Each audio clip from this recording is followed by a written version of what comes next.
Stol tennisi bo'yicha 13 yoshgacha bo'lgan o'smir o'g'il-qizlar o'rtasida tashkil etilgan O'zbekiston Kubogi yakunlandi. Yurtimizning yosh iqtidorlari jam bo'lgan ushbu musobaqaning final bahslari, shuningdek taqdirlash marosimi bo'lib o'tdi. Hozir shu haqida. Stol tennisi nafaqat jismoniy, balki ruhiy salomatlikni ham mustahkamlaydigan sport turi bo'lib, u barcha yoshdagi insonlarni o'ziga birdek jalb etadi. Ushbu o'yin refleks, reaksiya tezligi va konsentratsiyani rivojlantiradi. Aynan shu omillar tufayli stol tennisi mamlakatimizda ham bolalar, o'smirlar va kattalar orasida keng ommalashmoqda.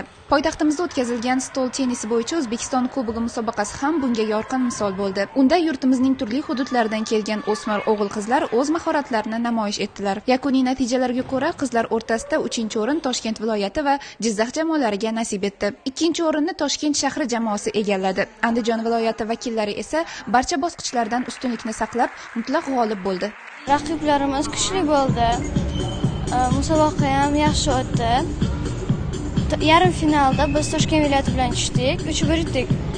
Bugun finalda biz Toshkent shahar bilan o'ynadik. Unda ham 3-1 yutdik. Jamoamiz bilan birga yaxshi g'olib bo'ldik. Hamma trenerimizga rahmat aytamiz.